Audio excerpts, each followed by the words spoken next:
Hello, everyone.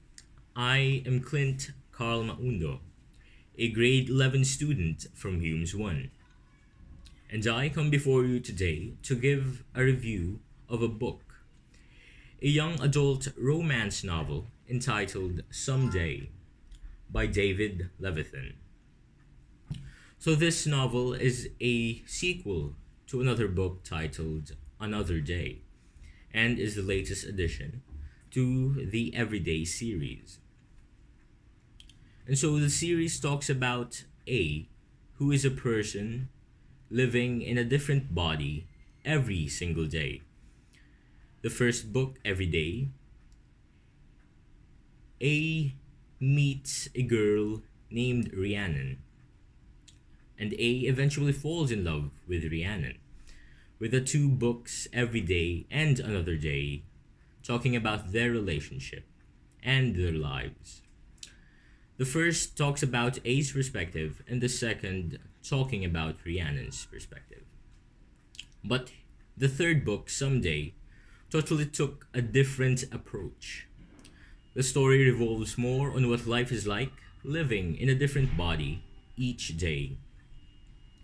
A becomes another person whose gender, race, and age may fluctuate. And so A had to navigate through the life of this person who has experienced all kinds of things, be it good or bad, and do it with minuscule effect to the person.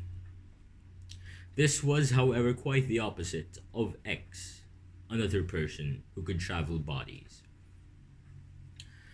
The story would show the importance and the repercussions of having or lacking responsibility, with A being the more responsible, trying to do as little change with the person as discreetly as was possible, and X being the more reckless person, leaving injuries or even killing the person before he left the body. So A's life was a very difficult one to live. He had all the time in the world, literally being immortal, but what he didn't have was a friend, a companion, or a loved one.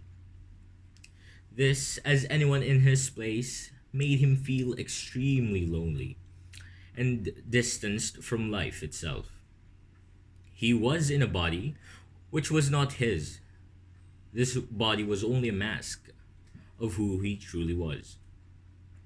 He wanted to make a connection and feel the emotions of the bodies as he himself and not as another person.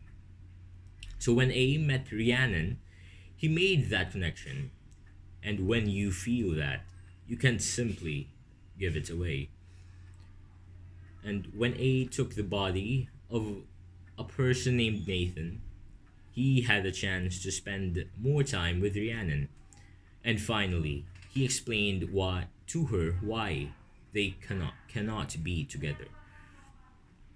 And so desperate for love, A tried to find Rhiannon again, and Rhiannon does the same. But she had to decide whether it was worth it to pursue someone who was practically invisible and disrupt her life and of those around her.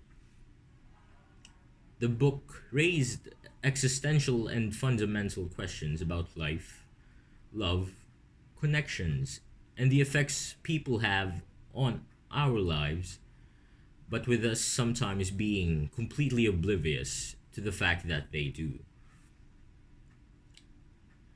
But a specific thing that I really liked about the book was how he remained sane and humane.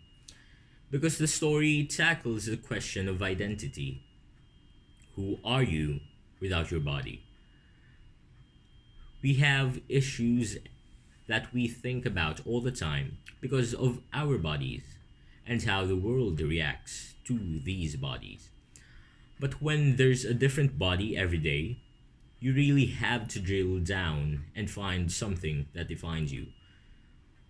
One would think that peculiarity paints who you are, but later in the book, one would see that what really defines humanity is how you're similar to humans. You would hold on to what was common so that you could not lose yourself. The concept of living in a different body seemed really simple at first, but once you're in it, it's actually perplexing, as the life of the person whose body you're in hangs in the balance. If we were in a different body every day, we hold tremendous power, so you have a choice. Would you be respectful towards the body or exploit it for your own gain? Reading the book was quite tricky at first, with chapters always changing perspectives each time. But once you get the gist of it, you'll see how everything played out. The author introduced tons of characters into the book, often the people whose bodies A and X controlled for the day. He briefly exposed their lives, a portion of their story. But sadly, these characters only had their spotlight one chapter at a time, ultimately leaving you hungry for more. And so these short expositions could have been expanded for what could have been a great story of how their life intertwined with A's. But overall, the novel was well written, and if the book's concept strikes your fancy, I'd recommend you read it. But don't forget to read the first two books before reading this one, because a lot of things would seem to make no sense if you would skip directly to this. But before I go, here's a question Miss Camille Faustino asked me and all of us in our section. What is 21st century literature? In simple terms, I see it as any piece of literature or any piece of writing published in the 21st century, which is roughly around 2001 to the present. But how I'd like to see it is literature that is at liberty to do whatever it desires, free from any form of restriction, and thus creating new traditions or reliving ones from the past. Seeing that we're still in the beginning of the century, I can't fully define or even narrow 21st century down to a few genres, as we are just, as of our aforementioned, beginning to discover what it is. And so time shall invariably tell its definition. And however, with the class pertaining to it, I can define it as something eye-opening.